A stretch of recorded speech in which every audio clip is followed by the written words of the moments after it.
sounds very relatable. Let's start with Kitab Fatih. Ya kenal tu, ya kenal selalu kita selalu mesti bisa.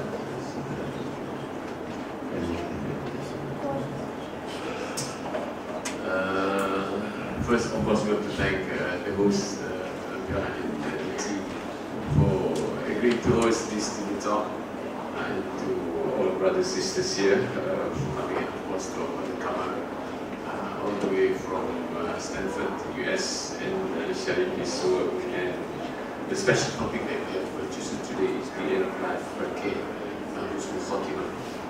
So he probably, to some of you, you're not familiar. He is very experienced. They call it in US chaplain. I know some people don't like me to quote the word chaplain, but I say it's okay. There's his work in the US.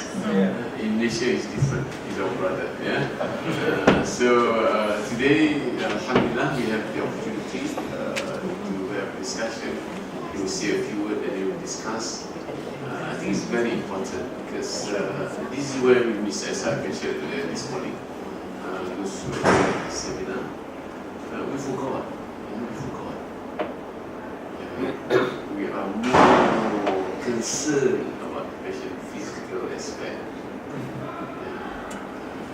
psychological and mental. I don't see psychiatrists around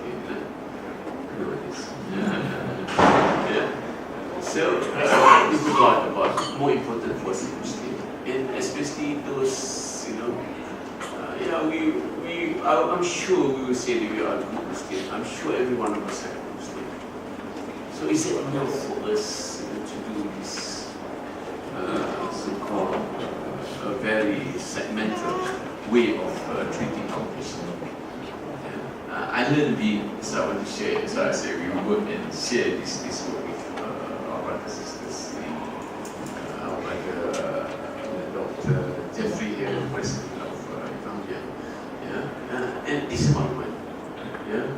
Let's share this new idea, new thought, a paradigm shift, I would say, with a Tawhidi paradigm. I never taught that sort of subject before when I was all of them is their lecturer here. So after tomorrow they will have a part of the topic tomorrow on teaching the student with the quote-unquote Islamization of the medical knowledge and so on. So this is the opportunity for us. I think we are very blessed and very fortunate to have our brother Mr. Kamal here to share his thought. He's not a doctor, but he's a very experienced chaplain, quote and unquote. And we coined the word Hidmat Ziyarah. That's the word we coined the word Hidmat Ziyarah. So I think I don't want to say it. Invite Brother Kamal to come forward. Okay, please go.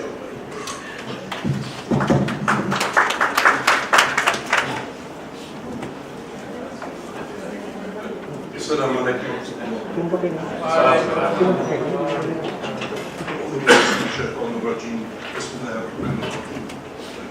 الحمد لله رب العالمين والصلاة والسلام على أشرف الخلق والمرسلين سيدنا محمد وعلى آله وصحبه أجمعين. اللهم لا علم لنا إلا ما علمتنا إنك أنت السميع العليم. It has been a journey with this wonderful man. I met him in January of 2013, and since then I have been abused and Allah, out of love. His heart in the right place, and it's a calling. It's, to use the chaplaincy term, it's a ministry.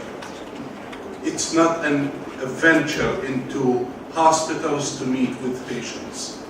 It's a ministry that has foundation, that has goals, that has roots, and I'm here to share with you from a personal perspective. I hope this talk will not go on YouTube or anywhere else, and keep it to yourself. 17 years ago, a young soul was in my hands, at 23 weaker. who died in my own hand. That was my daughter. 23 week. Ready? Ready?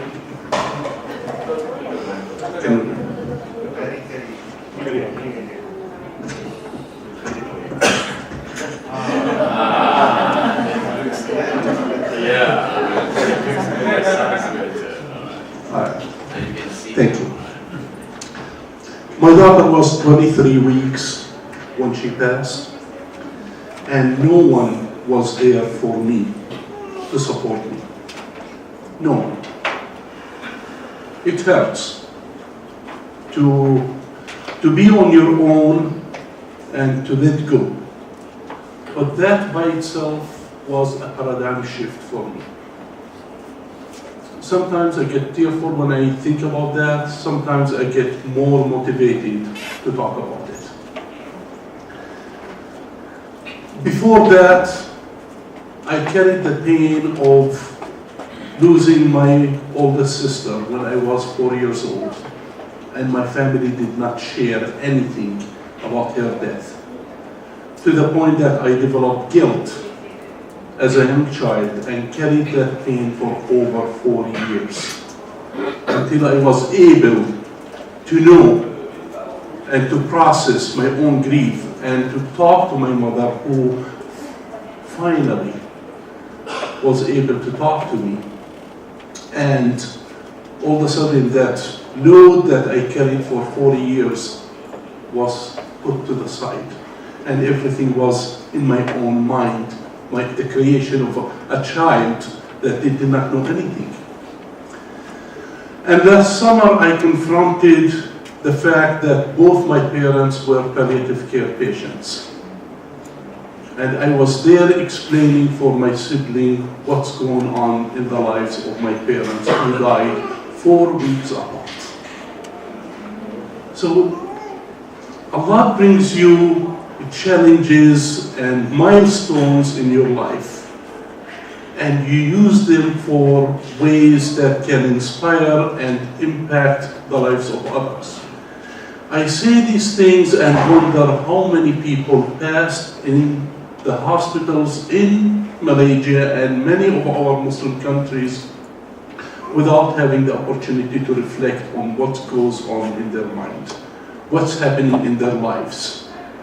And worse, if their family members were tough with them when they lost it and cried, and asked them to be quiet because this is from Allah and whatever from Allah is good, so better not do anything about it, accept the fact and move on.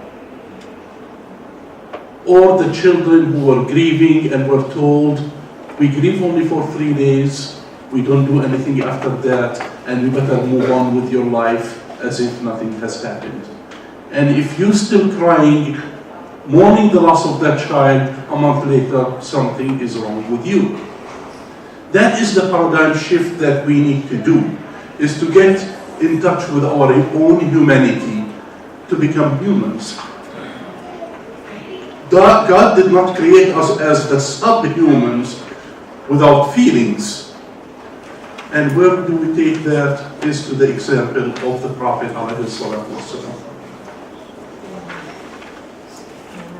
When his own son Ibrahim died, he carried him in his own hands, kissed the baby on his forehead and cried. And the people around him asked him, are you crying? And he said, yes. Those are tears of mercy that Allah subhanahu wa ta'ala gave to me. And in another instance, a man came to him and he said, I never kissed my children in my life. And the Prophet said, what can I say if God did not give you the love and the humanity to be there for your children in that way? Those are examples, very few examples of the life of our Prophet that we can use as we venture into spiritual care. Since most of you are physicians, you are aware of the dynamic of who cares for the patient and who are the providers whether be it from palliative care and including other specialties like home health care, or when you're talking about strictly medical intervention.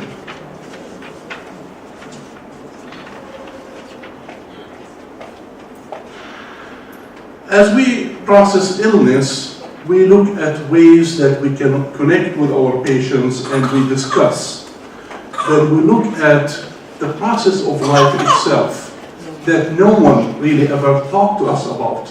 We talk about life and death, but we ignore what's in between, which is the living part. We are living. We never talk about the living itself and what goes into the life of the person. At the end of life, still there is a living part of death, that people are living while they are dying, and that is very important aspect of life that we need to talk about and reflect. Our services are deeply connected to the theological foundation. When we look at end-of-life care, we look at what is the foundation. Where did you bring this talk from? What is it about? Can you justify it religiously by authentic sources? So that is the foundation. Then when we look at the provider, who is the person who is going to offer that service? What is their specialty? What is their training? What is their competency to be with patients as they are leaving this world? Knowing in maqasid, in the goals of Sharia, preventing harm comes before bringing about benefits. So if you bring about a person who is completely untrained with a patient who's dying, the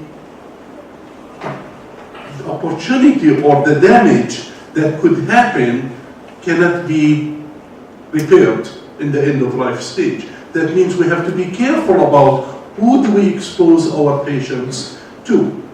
Then we look at the services themselves. What are we offering and who is receiving our services? Our goal is to connect with Allah subhanahu wa ta'ala. So it's all about the oneness of Allah subhanahu wa ta'ala. As our Prophet ﷺ was dying, in one of the sources he had a cup of water right next to him. He would dip his hand in water. And what did he say? La ilaha illallah. He would only say, La ilaha illallah, God come to my help as I go through the twilight of death.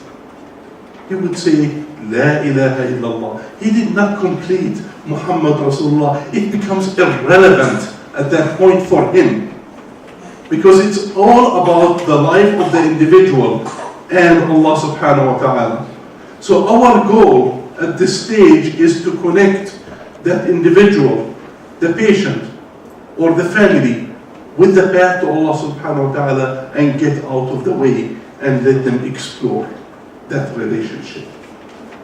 We're not there to make it for them.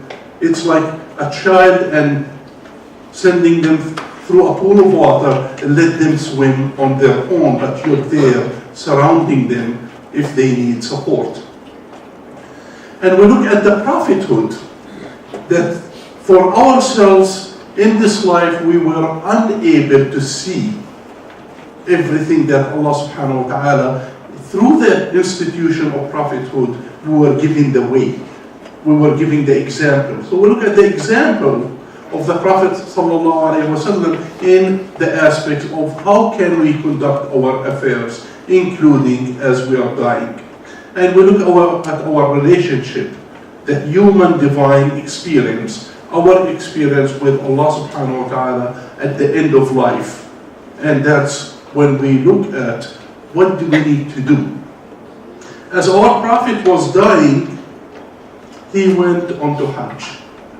So for physicians, it's important to know that the imminence of death and the knowledge of death of the Prophet ﷺ was given to him by Allah subhanahu wa ta'ala.